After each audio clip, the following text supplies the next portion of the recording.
अगली जो है थीम की तरफ अब रुख करते हैं। और ये थीम तो अभी थमने का नाम नहीं ले रही, पिछले हफ्ते कंटिन्यू और ये भी इस हफ्ते भी कंटिन्यू अभी तो लग रहा है।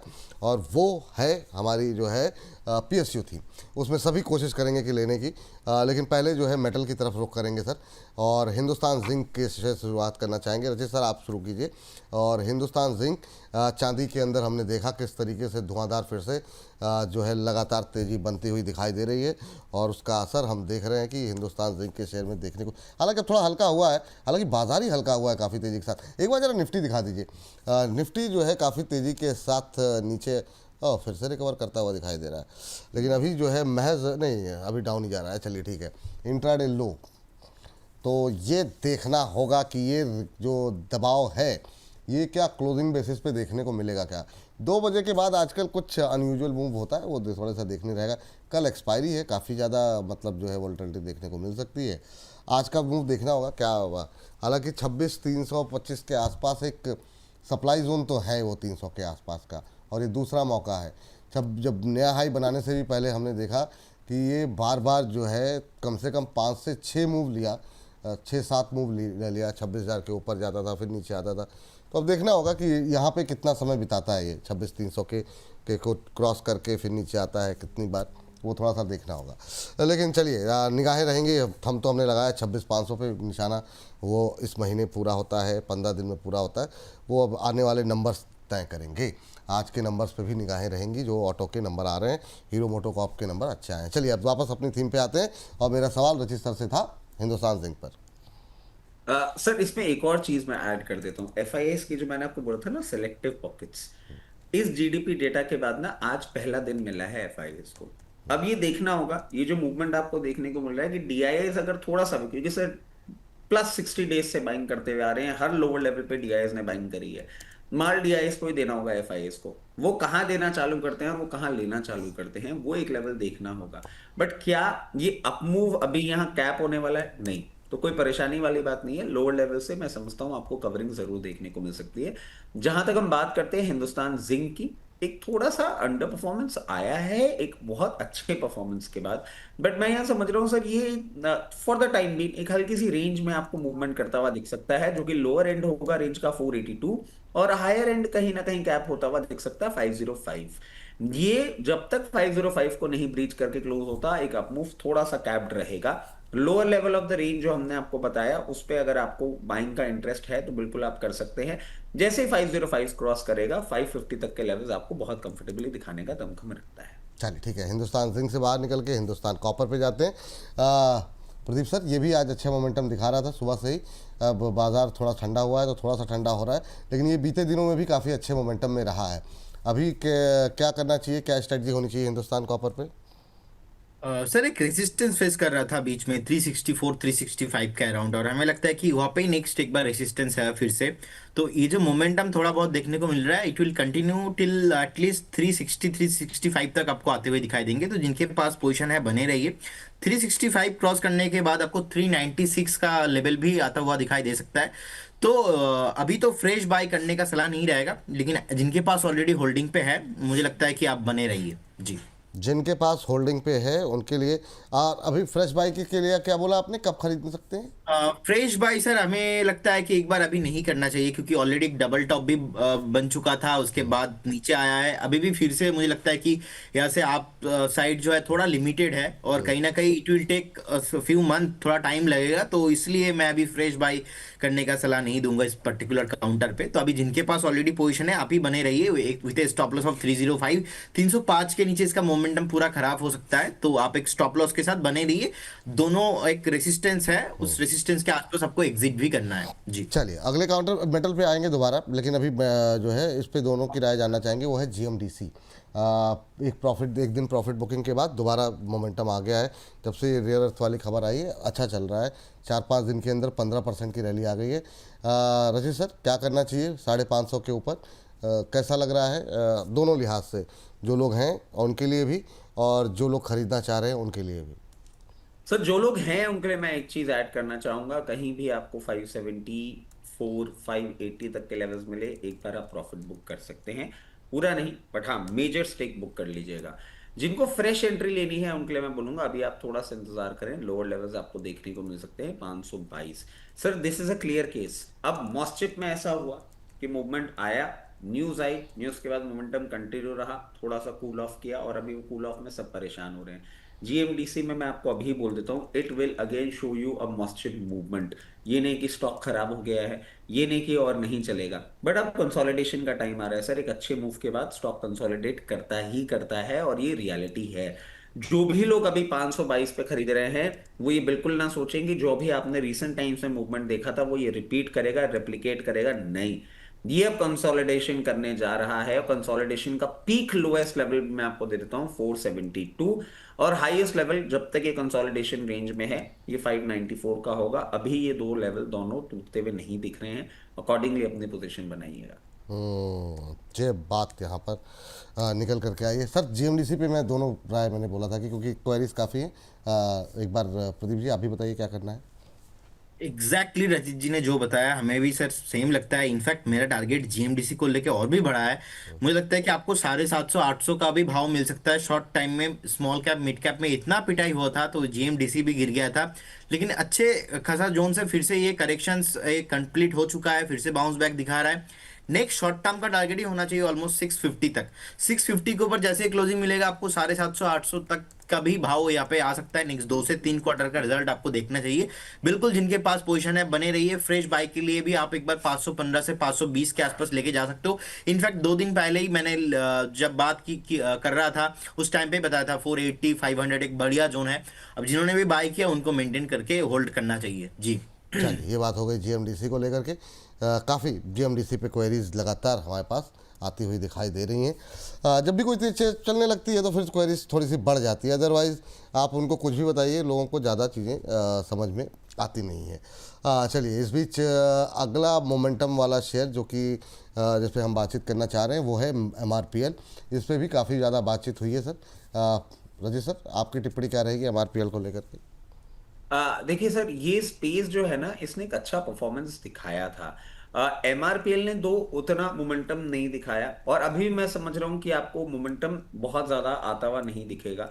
इसके लिए भी मैं एक ही चीज बोलूंगा, कुछ कुछ इंटरनेशनल फैक्टर्स हैं, जब तक वो कूल ऑफ नहीं होते हैं ना बहुत ज्यादा एग्रेसिव स्टांस अभी नहीं रखना है। इस मूवमेंट के बाद 158 का लोअर रेंज होगा और कहीं भी आपको 180 के आसपास आता हुआ दिखे प्रॉफिट बुक करिए। अभी ये रेंज नहीं टूटेगी, कंसोलिडेट कर रहा है, इसको करने दीजिए। ये बात यहाँ पर निकल करके आई है। और इसके अलावा फिर मेटल का बात बीच में छूट गई थी तो नाल्को हिंडाल्को पे थोड़ी सी एक व्यू आप लोगों का जानना चाहेंगे। पहले नाल्को आप देख लीजिए, नाल्को प्रदीप सर, और हिंडाल्को रचित सर आप देख लीजिए। तो और मेटल में एक जनरल व्यू भी दे दीजिएगा, करने क्या अभी क्या करना चाहिए मेटल को लेकर के। तो पहले प्रदीप सर आप बता दीजिए। देखिए नाल्को में सर हमें लगता है कि जिनके पास पोजीशन है अभी तो आप बने रहिए। थोड़ा कंसोलिडेशन दिखा रहा है, अभी आप देखेंगे ऑलमोस्ट 265 के आसपास का भी प्राइस है। सो मुझे लगता है कि जिनके पास पोजीशन है बने रहिए। 285 290 मुझे लगता है कि शॉर्ट टाइम में आपको आता हुआ दिखाई देंगे। एक स्टॉप लॉस यहाँ पे आपको ऑलमोस्ट 252 के आसपास मेंटेन करके जाना है। निफ्टी मेटल मैं ओवरऑल पॉजिटिव ही हूँ जब तक ये 9800 के ऊपर है। अभी तो 10,325 है इंडेक्स ओवरऑल। सो मुझे लगता है कि एक डबल टॉप फॉर्मेशन हुआ था, आप देखेंगे 10,100 पे, तो 10,100 क्रॉस नहीं हो रहा था बहुत टाइम से। उसके बाद वीकली टाइम फ्रेम में 10,100 के ऊपर ही सस्टेन कर रहा है। तो कहीं ना कहीं बीच में थोड़ा बहुत डीप देखने को मिला था क्योंकि शॉर्ट टाइम फ्रेम में 10,990 के आसपास 790 के आसपास आ गया था। उसके बाद 10,000 का एक डीप 700 पॉइंट का अगेन बाउंस बैक दिखाई रहा है। यहाँ पे ऑलमोस्ट 10,326 के आसपास है। सो हमें लगता है कि जब तक 9,750 एंड 9,700 को होल्ड कर रहा है कुछ भी प्रॉब्लम नहीं है। आपको लॉन्ग आप करके जा सकते हो, बने रहिए। बने रहने की सलाह यहाँ पर दी जा रही है। एक हमारे दर्शक हैं बेचारे कह रहे हैं कि सर थोड़ा सा प्लीज़ डिफेंस पे भी आप लोगों का व्यू ले। सर इसके लिए प्लीज़ करने की ज़रूरत ही नहीं है। आँख मूंद करके कभी भी आप देखेंगे तो ये तो आपको कोई भी शो उठा लेंगे, आपको चीज़ जो है वो डिफेंस में मिल जाएगी। आप टेंशन मत लीजिए, पीएसयू पे बात हो रही है, डिफेंस को ना छुएं ऐसा हो नहीं सकता। लेकिन पहले रचित सर आपकी टिप्पणी। सर हिंडाल्को में देखिए मुझे एक जो कंसर्निंग फैक्टर लग रहा है ना, ये जो रेपिटेटिव इंसिडेंट्स हो रहे हैं इसके नोवेलिस प्लांट में यूएस में, ये आई थिंक थर्ड टाइम हुआ है और इसके डैमेजेस थोड़े से हैं जो इसके अपमूव को थोड़ा सा हैम्पर कर रहा है। मैं समझता हूं ये अभी आपको थोड़ा सा डाउन साइड पे आसा हुआ देख सकता है 768 लेवल्स पे, बट इनहेरिटली ये एक बुलिश स्टांस में है, कोई भी प्रॉब्लम नहीं है। उन लेवल्स पे भी आता है, सस्टेन करता है, मूव करता है बहुत कंफर्टेबली, आपको 824 के बाद ये 880 तक के लेवल्स दिखा सकता है। बस ये जो इंसिडेंट्स हैं इन पे थोड़ा सा क्लोज वॉच रखिएगा। और सर मेटल स्पेस की बात करें, देखिए जिस तरीके से अब हमारा मैन्युफैक्चरिंग ग्रोथ आपको दिख रहा है, डिमांड हर जगह से आती हुई दिख रही है, डिफेंस हो गया, अब रेलवे में भी फाइनली धीरे धीरे हमारी रेलगाड़ी आगे बढ़ रही है, तो मेटल में जरूर अभी और आपको परफॉर्मेंस देखने को मिलेगा। और प्राइसेस भी जिस तरीके से आ रही है ना, आपने देखा होगा अभी इंटरनेशनल मार्केट में भी प्राइसेस भी हायर लेवल्स पे आ रही हैं, तो प्रोडक्शन प्राइसेस सब क्लब टुगेदर अच्छे मार्जिन, मतलब पूरा सेक्टर अभी आपका परफॉर्मेंस करता हुआ दिखेगा। चलिए ठीक है। ये बात है। एक हमारे दर्शक की टिप्पणी आई है, हालांकि इसमें कोई खास गतिविधि नहीं है। प्रदीप सर, पीटीसी इंडिया ज़रा देख लीजिए एक बार, इनकी खरीद जो है वो 200 के ऊपर की है, ज़रा राय दे दीजिए इस पर। और ओएनजीसी पे काफ़ी ज़्यादा टिप्पणी आई हुई हैं, तो मैं चाहूँगा रचित सर उसको देख लें एक बार। ओएनजीसी पे अभी क्या कोई व्यू है आपका? पहले तो प्रदीप सर आप बताइए ज़रा। 157 के आसपास चल रहा है, काफ़ी लॉस में है ये। देखिए हमें लगता है कि देखिए शॉर्ट टर्म मोमेंटम इसमें कुछ है नहीं। अब इसका फेयर वैल्यूएशन ऑलमोस्ट आपको शॉर्ट टाइम में 135 140 का लेवल भी आता हुआ दिखाई दे सकता है। कहीं ना कहीं वो एक थ्रेड भी है। 135 आने का हाई पोटेंशियल है, क्योंकि दूर दूर तक सपोर्ट मैं ढूंढ नहीं पा रहा हूँ चार्ट में। और रेसिस्टेंस जो था 195 से 200 के आसपास था। तो अगर आपका 190 से लेके 195 200 के आसपास कभी भी बाइंग है, तो make sure you have to maintain the stop loss of at least 150 150 के आसपास आपको एक स्टॉप लॉस मेंटेन करना चाहिए। अगर आप और थोड़ा वेट करते हो तो आपको 130 से लेके 135 इस रेंज आपको मिल सकता है। इससे पहले कुछ भी सपोर्ट है नहीं। तो अभी 2 4 5 रुपीस आसपास ऊपर नीचे कहीं भी सपोर्ट नहीं है। तो आप एक बार देख लीजिए आपको क्या करना चाहिए, क्योंकि हमें नहीं पता आपने कितना क्वांटिटी बाय किया, कितना रिस्क टेकिंग 17,000 आपने का किया। लॉस हो रहा है, कह रही काफ़ी परेशानी में है ऋतु जी। तो देखिए 17,000 का लॉस हो रहा है, और वो पता नहीं ना कि सर उनके पास कितना कैपिटल है, क्योंकि जब तक वो पता नहीं चलेगा तब तक वो सजेशन प्रॉपर होता नहीं है। सो अभी तो मेरे हिसाब से 135 के आसपास का एक स्ट्रिक्टली स्टॉप लॉस फाइनली उनको मेंटेन करके वेट करना चाहिए। कभी भी कुछ भी उछाल मिलते हैं, उछाल में एग्जिट करने का ही सलाह होगा। ये भागेगा 200 के ऊपर, 200 के ऊपर जब तक सस्टेन नहीं करेगा ना, चलेगा नहीं, तब तक ये मोटा मोटा कंसोलिडेशन रेंज के अंदर ही फंसा रहने वाला है। तो 135 के आसपास एक स्टॉप लॉस मेंटेन कीजिए और बने रहिए। फ्रेश बाय किसी को अभी इस काउंटर के अंदर करना नहीं है, क्योंकि कंसोलिडेशन मूड पे है और डाउन ट्रेंड में भी है जी। चलिए ठीक, ये बात है। चलते हैं रजित जी के पास। लेकिन संजय कुमार धीर जी की टिप्पणी आई है, कह रहे हैं बोनस के त्रिस्तंभ को सुप्रभात। कह रहे हैं विपुल जी, रचित जी की मुस्कान इतनी मधुर है कि देखते ही मन प्रसन्न हो जाता है। कह रहे हैं आप जन्म के दिन भी मुस्कुराए होंगे, नर्स होती तो बताती आप तीनों मनमोहक हो। अब नर्स तो सर अब क्या ही बोला जाए। यार ये तो बात रचित जी के अंदर है। आप देखेंगे ऑल टाइम वो उनका स्माइल फेस में रहता ही है। अब थोड़ा बहुत उनका प्रॉब्लम हो जाता है ट्रोलिंग के टाइम पे। और लोग जब ट्रोल करता है तो थोड़ा दिक्कत हो जाता है, लेकिन मैं ये वादा कर रहा हूँ, मैं जब मुंबई में उनसे मिलूंगा तो उनको अच्छे से मैं गाइड करूंगा कैसे ट्रोलिंग को हैंडल करना है। वाह। और सेकेंड थिंग सर, लोग देखने आएंगे। हाँ, मुझे नहीं नहीं पता बिल्कुल। इवेंट पे आप क्या क्या होने वाला है, ज्यादा डिटेल्स मैंने देखा नहीं, लेकिन रचित जी को देखने लोग आएंगे नहीं पक्का। नहीं, रचित जी को बिल्कुल। मैं तो अभी तो कह रहे हैं कि नर्स, तो मैं तो सोच रहा हूँ 2 4 नर्स वहाँ रखी जाएं, वो बताने के लिए रचित जी को कह रहे हैं कि रचित जी को नर्स ही बता पाएंगे कितने मनमोहक हैं। तो कुछ नर्स चाहिए होंगी रचित जी की को बताने के लिए कितने मनमोहक हैं ये। क्या ही कहा जाए। जी सर, रचित सर सर। प्रदीप भाई जिस तरीके से बोल रहे हैं ना, हाँ। ऐसा लग रहा है कि ये पक्की बात है, ये 2 4 आदमी लेकर आएंगे, बोले टिकट कटवाओ और इस आदमी को वहां खड़ा कर दो। जैसे होता है ना कि जोकर को देखने आए, अरे भैया मिलने आएंगे लोग, दर्शक हैं, परिवार है, मतलब देखने आएंगे क्या होता है भाई, मिलने आएंगे, मतलब बना दिया भाई, ऐसा सुंदर होता है। अद्भुत। जी सर। इस पे मैं सर एक चीज, मतलब अभी हम जो डिस्कस कर ही रहे हैं, प्रदीप भाई ने मेसी का ये क्या है, मतलब मैं ये जानना जरूर चाहूंगा कि किस तरीके से ये सारी चीजें चल रही है मेसी वाली। आपके छोटी सी एक रिक्वेस्ट रहेगी, 13 तारीख तक एंड तक आपको रुकना तो चाहिए। हाँ, नहीं नहीं, आप बिल्कुल सर। और मतलब जो है रहना चाहिए वो, तभी तो वो कह रहे हैं। लेकिन अब ये मेसी के बहुत बड़े फ़ैन हैं, अब वो मेसी उस दिन आ रहा है, अब देखना ये है कि अब ये किसको ज़्यादा तरजीह देते हैं, वो उस दिन जो है पता लगेगा।